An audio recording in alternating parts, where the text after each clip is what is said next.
ಓಂ ಶ್ರೀ ಗುರು ಬುದ್ಧ ಬಸವ ಅಂಬೇಡ್ಕರ ಹರಳಯ್ಯ ನಮಃ. ನಾನು ಮಾದೇವಪ್ಪ ಯಲ್ಲಪ್ಪ ಹೊನ್ನಕಸ್ತೂರಿ, ವಿಜಯಪುರ.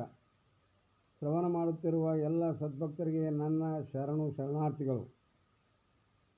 ಇಂದು ನಾನು ಪ್ರಯತ್ನ ಎಂಬ ವಿಷಯದ ಮೇಲೆ ಒಂದೆರಡು ವಿಚಾರಗಳನ್ನು ಹಂಚಿಕೊಳ್ಳುತ್ತಾ ಇದ್ದೇನೆ.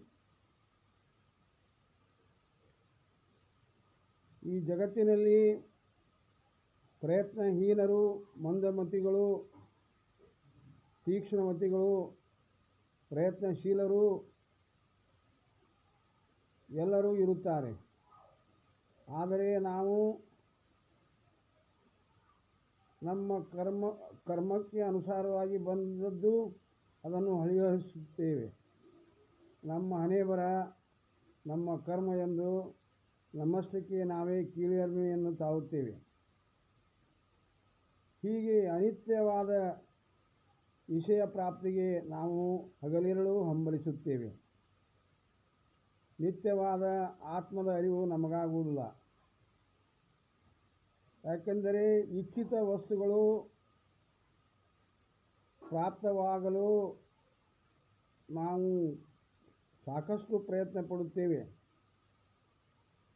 ಆ ವಸ್ತುಗಳು ಕೆಲವೊಮ್ಮೆ ಪ್ರಾಪ್ತವಾಗುತ್ತವೆ, ಕೆಲವೊಂದು ಪ್ರಾಪ್ತವಾಗುವುದಿಲ್ಲ. ಪ್ರಾಪ್ತವಾಗದಾಗ ನಮಗೆ ದುಃಖ, ಸಂಸಾರ ಸುಖ ಬೇಡ ಎನ್ನುತ್ತೇವೆ.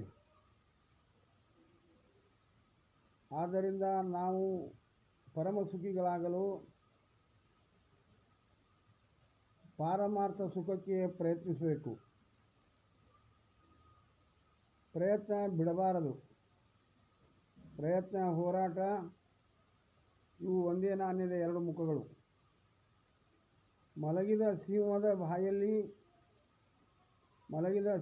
ಬಾಯಿಯಲ್ಲಿ ತಾವಾಗಿ ಪ್ರಾಣಿಗಳು ಬಂದು ಬೀಳಲಾರವು.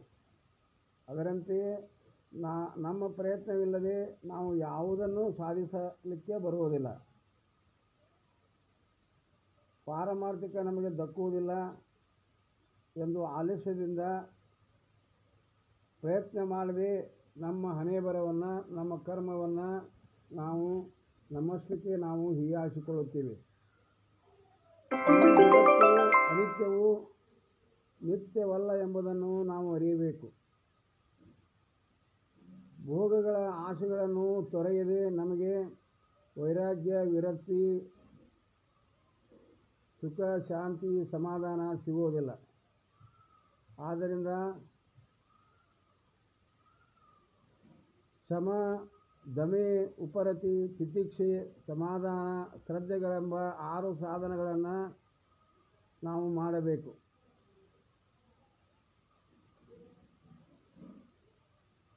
ಈ 6 ಸಾಧನೆಗಳಿಂದ ನಮಗೆ ಸದ್ಗತಿ ಉಂಟಾಗುತ್ತದೆ. ಅಂತರಂಗ ಪರಿಶುದ್ಧ, ಬಾಹ್ಯ ಪರಿಶುದ್ಧ. ವಿವೇಕದಿಂದ ನಾವು ಜಾಗೃತರಾಗಬೇಕು. ಅಹಂಕಾರದಿಂದ, ಮಮಕಾರದಿಂದ, ಮೋಹ ವ್ಯಾಮೋಹದಿಂದ ಸರ್ವವನ್ನು ನಾನೇ ಬಲ್ಲೆ ಎಂದು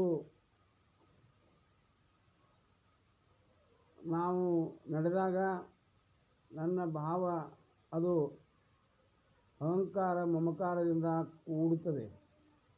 ಅವನಿಗೆ ಜ್ಞಾನ ಲಭಿಸುವುದಿಲ್ಲ. ಅವನ ಭಾವ ಜಡಭಾವವಾಗುತ್ತದೆ. ಹೀಗಾಗಿ ವಿವೇಕವನ್ನು ನಾವು ವಿಚಾರದಿಂದ ಅರಿಷಡ್ವರ್ಗಗಳನ್ನು, ಭೋಗ ಭಾಗ್ಯಗಳನ್ನು ತೊರೆದು ವಿರಕ್ತಿಯಾಗಲು, ವೈರಾಗ್ಯ ಮೂಡಿಸಿಕೊಳ್ಳಲು ಪ್ರಯತ್ನಿಸಬೇಕು. ಈ ಭೋಗ ವಸ್ತುಗಳಾಗಲಿ, ಬಾಹ್ಯ ಪ್ರಪಂಚದ ಇತರೆ ವಸ್ತುಗಳಾಗಲಿ ಅವು ಸ್ಥಿರವಲ್ಲ. ಬಿಟ್ಟ ಮಲದಂತೆ ಅವುಗಳನ್ನು ನಾವು ತಿರಸ್ಕರಿಸಬಹುದು. ಅದುವೇ ವೈರಾಗ್ಯವೆನಿಸಿಕೊಳ್ಳುತ್ತದೆ. ಯಾರಲ್ಲಿ ವೈರಾಗ್ಯ, ವಿರಕ್ತಿ ಮೂಡುತ್ತದೆ ಅವನು ಶುದ್ಧ ಪರಿಶುದ್ಧ ಜೀವಿಯಾಗುತ್ತಾನೆ. ಆದ್ದರಿಂದ ವಿಷಯ ವಸ್ತುಗಳಿಗೆ ನಾವು ನಮ್ಮ ಚಪಲವನ್ನು ತೋರಿಸದೆ ಅವುಗಳನ್ನು ತಡೆಗಟ್ಟುವುದೇ ಅದು ಶಮವಾಗಿದೆ. ಇನ್ನು ವಿಷಯಗಳಿಗೆ ಬರದಿಂದ ಹರಿದಾಡುವ ಜ್ಞಾನೇಂದ್ರಿಯಗಳನ್ನು ನಾವು ನಿಗ್ರಹಿಸಬೇಕು. ಕರ್ಮೇಂದ್ರಿಯಗಳನ್ನು ನಿಗ್ರಹಿಸಿ ನಮ್ಮ ಹತೋಟಿಯಲ್ಲಿ ಇಟ್ಟುಕೊಳ್ಳಬೇಕು. ಅದು ಧಮ ಎನಿಸುತ್ತದೆ. ಇನ್ನು ಶ್ರದ್ಧೆ ಇಲ್ಲದೆ, ನಂಬಿಕೆ ಇಲ್ಲದೆ, ಭಕ್ತಿ ಇಲ್ಲದೆ, ವಿಶ್ವಾಸವಿಲ್ಲದೆ ಇದ್ದಾಗ ಅದು